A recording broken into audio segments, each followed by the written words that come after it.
I want to go now just turning a little bit to players who we have seen the end of. This was their last World Cup. The likes of Lionel Messi, Cristiano Ronaldo, Luka Modric. Modric, who knows?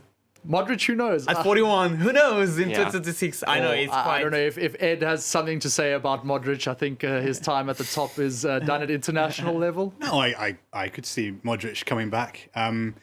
One player I would want to mention is Lloris, because even though Lloris isn't going to retire anytime soon, for how much longer will he be France's number one? It was, I think, if Mike Maignan hadn't been injured, there maybe would have been a debate there as to whether it's Maignan or Lloris. You mentioned that yesterday. Yeah, we have been talking about it earlier. That and it's also why it was so impressive until the final. And I also thought he had a decent final, Lloris, but Maignan before, and if you see him, he was one of the main factors why AC Milan won the Serie A last and Lille the year before, even in Liga. Yeah, he was also with Lille. He was also fantastic. So, but yeah, you know that.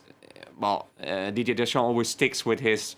He was really close with Lloris. So we will see now what he will do, because maybe the 2024 Euros will still be possible. We'll see. Yeah, because it's in 1 year and a half on this, so it's going very quickly. The Euros, in my opinion, Euros will stick there. I'm sure Lloris will still be goalkeeper. there. It's just whether he's going to be, whether it's time for Maignan now to take over as number one. We know it depends on Deschamps. Can he stay? Will he stay at the head of national team? That's a question mark, because his contract will be over after this World Cup, so in the next few days. So he has his decision, Deschamps. We will see, and depending on that, we'll see whether we can have another coach with some revolution, maybe another goalkeeper, maybe Maignan putting in front or not. But if Deschamps stays, maybe Southgate. Oh no, no, thank you. Make a nice change, and then we'll see. No, thank you. I want to actually cross over back to Simon and ask him that question on Didier Deschamps' future. Simon, there's been a lot of talk about who might replace him if he does leave. The likes of Zinedine Zidane's name very much thrown into the hat here in France. What do you see for the French coach's future?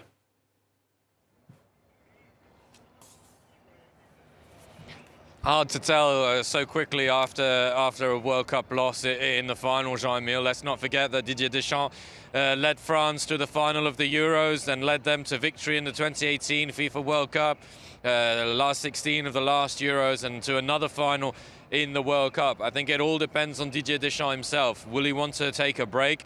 Possibly so. We've seen that his opposite number for the England national team, Gareth Southgate, opted to continue despite saying that it was very conflicted in his emotions as to what he wanted to do. For Didier Deschamps, it all depends. If Zinedine Zidane says that he's ready, that he wants to take the mantle for the French team, then perhaps it'll be out of his hands. Zinedine Zidane is without a club, so it certainly seems like he's waiting for it. Are we going to see France move away from pragmatic football and to more exciting football? A lot of the fans want to see that with the squad that they have at their position, but the next couple of weeks we'll have a clearer idea, I think, of what Deschamps will want to do. But first and foremost, I think a proper break from everything. Simon, we talked France. Let's talk a bit Argentina. Messi, he's said this is his last moment at the international stage, at least in World Cups. Where do you see Argentina, the Albiceleste, basically replacing him on the field?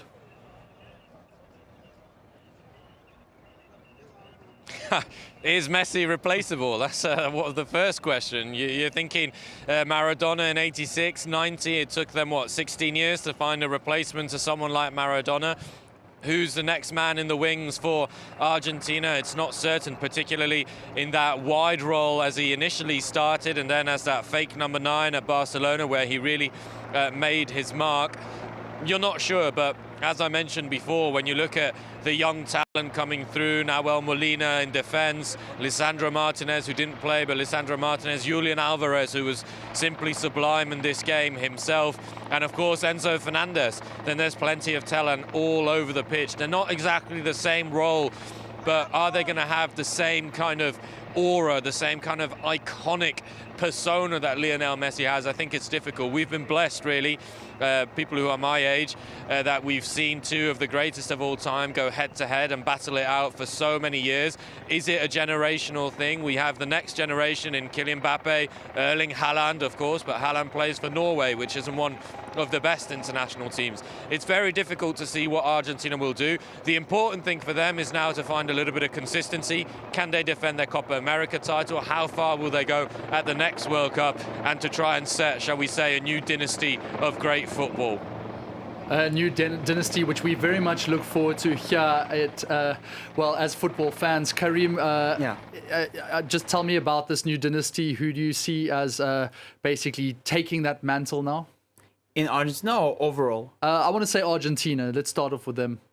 I think that it is always a bad idea, and I agree with Simon on that point. It is always a bad idea to try to replace someone like Messi. We tried the same in France after Zidane. That was impossible.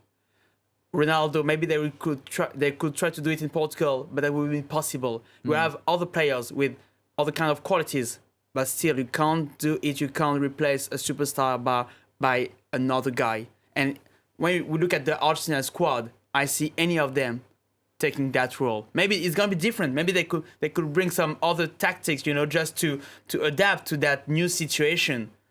But still, you won't replace Messi for maybe like 10 or 20 years. And Simon said about Maradona, they waited for a long time. You can't build an iconic figure in like a matter of years. It can be very long, and we can just be blessed, as Simon said, to witness Messi and Ronaldo at the same period, at the same era. Well, we are so blessed, and of course we're also blessed to see the images of Argentina raising the World Cup trophy. It's been a long time coming. It's been about 36 years, but finally in front of an adoring crowd, Lionel Messi handed the trophy by FIFA head Gianni Infantino. And the Albi Celeste are World Cup champions at the Lusail Stadium in Doha, Qatar.